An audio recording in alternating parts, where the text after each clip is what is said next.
Well, good morning.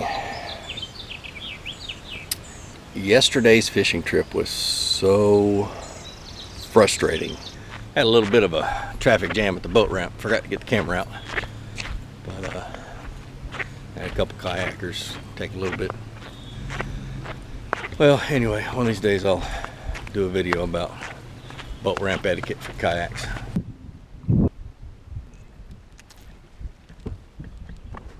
Alright, well, that was a pretty tough day.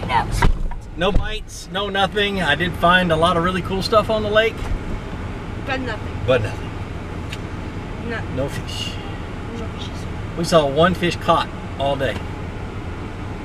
And it wasn't by us. And it was a little one, so I wasn't interested. I decided I'm not going fishing today. I've got to get some organization done. My boat was not stocked properly. My fault. I didn't have hardly any of my soft plastics in my boat. This move has just made it, just thrown everything everywhere. And so I got out there and started looking for things that would work for the situations I was fishing in, and I didn't have them. So today is organization day. Today is get things prepared for my trip to Texas next week. And so I'm just going to bring you guys along with me. Just frustrating, absolutely frustrating. I'm sitting here watching way off in the distance. Even if I turn the camera around, you wouldn't be able to see. But there's a deer in the back corner of my field. But anyway, so let's see what's going on. I got to cut another couple of cool things I'm doing today too. A couple of videos, but let's get things rolling later. You never realize how much crap you have until you move. I mean crap. I'm ready to pull a dumpster up to the dang barn and throw things in. Gosh, I need to get rid of some of this stuff. Maybe when things slow down, if things ever slow down, I'll have a sale or something. I don't know. Anyway, good grief, I got some crap. Alright, crazy camera angle, but that's all I got. Update. I'm done. This place is just a disaster. I've emptied out a few boxes. Got a couple of them filled with trash.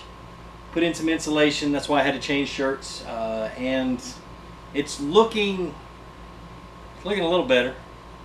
Still not the way I wanted to do. But what I'm going to do, the mail just came. I've got an unboxing I want to do real quick.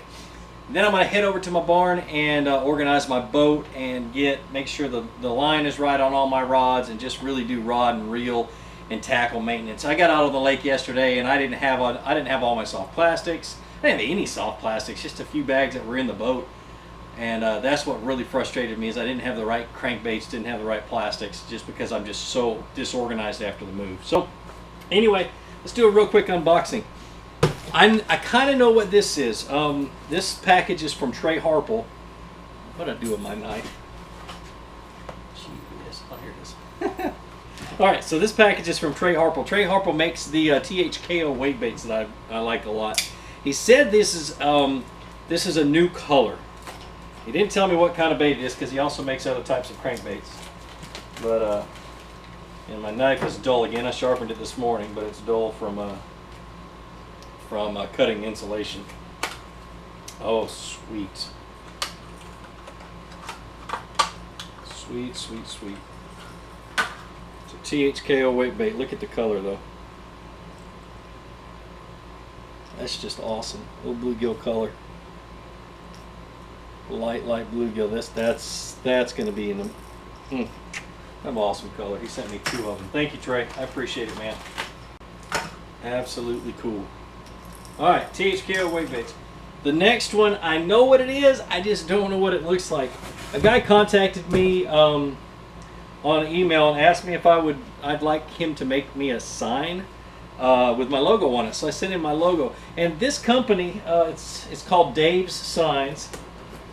And they make a, man, this thing's dull again. They make a, they hand make these wooden signs with people's logos. What they do is is they route them out and then they paint them and they make them look really pretty. They made one for a Lake Fork guy and Lunkers TV. I don't know who else they've made them for, but I have not seen it yet. Oh wow! Oh, let me take this plastic off so you guys can see it. Awesome, awesome. So it's called Dave's Signs, and what they want to do, their goal is not to sell these signs, not so much to sell these signs, but to teach you guys how to make it your own. They have their own YouTube channel. So it's youtube.com what is it, /OldDave100 is their YouTube channel. And they have videos that show you guys how to do this, how to make these signs. They said this one was a little tough. I knew it would be. I've got kind of a serious, well, detailed logo. But look at that. Let you see. Now, I am a longtime woodworker, so I appreciate the amount of work that went into this. My goodness, the little raised beads and everything else, and the F-hook, and oh, I'm just dumbfounded. That is gorgeous, and they do this all by hand. Awesome, awesome. What's at the back? Oh, thank you, Dave, Eric, both of you. Thank you, thank you, thank you, thank you. I am blown away. Absolutely. This is going up in this studio when it's finished. So, man, gorgeous. Speechless. Alright, so what happened when I was out fishing is the bass were 8 feet deep, and I went digging through my tackle compartments and realized that in the move, a lot of stuff didn't make it into my boat or make it back to my boat. So I was missing a bunch of stuff. My shaky heads. When fishing gets tough, that's what I go for, is my shaky heads. I was missing shaky heads. I don't have either of my boxes of soft plastics in here. I had a limited amount of tackle. Dumb. Stupid. And so, you know, it's getting to be summertime around here, 80-degree water temperature. When the water temperature gets up into the 80s, the bass move deep, and I need my deep diving crankbaits. I didn't have them. And these are all of my Strike King XDs. It'll go from anywhere from 10 to 15, 20 feet. And then top waters. I was missing my top water box. My weight bait box, which is a really good, I found out last year, it's a really good summertime bait.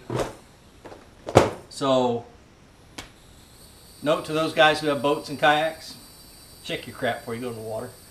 Another thing is, and one of the things I'm going to be working on over the next couple of days, because I was going to do it here in this vlog, but I don't have any extra line. All the line I have is on reels. Is I've got a lot of line that needs to be replaced, and I want to start, because I'm going to do a whole lot more kayak fishing, I'm going to start using more braid and to a fluorocarbon leader.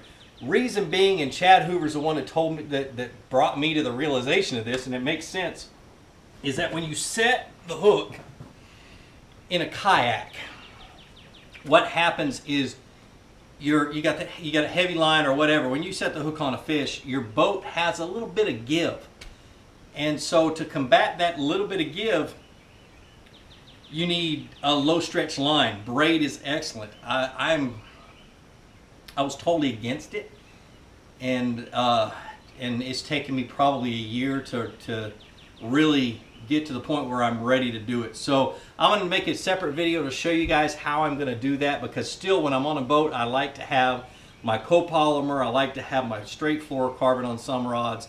All my spinning rods have braid and stuff like that. So I'm going to show you the tricks later on in a later video on how I do that. But the biggest thing is to prevent from having a frustrating day of fishing, make sure that you're packed right. One of the things I always I'm going to be doing is going through the boat and making a list of what I don't have. So when I go to restock out of my tackle room or at the tackle shop, I know what to pick up. Just me. I guess it's the OCD in me, I guess. But anyway. Well, that's my vlog for today. Like I always say, be sure to introduce somebody to fishing. Introduce them to my channel. Let me help you teach them how to fish. Subscribe to my channel if you haven't subscribed. I do videos just about every day. I'm trying to get to that point. So multiple days a week. Every Tuesday, Thursday, and Sunday for sure, and I'm going to do vlogs and things like that to fill in the rest of the days. So be sure to get out on the water, go and catch some fish, and have a great day.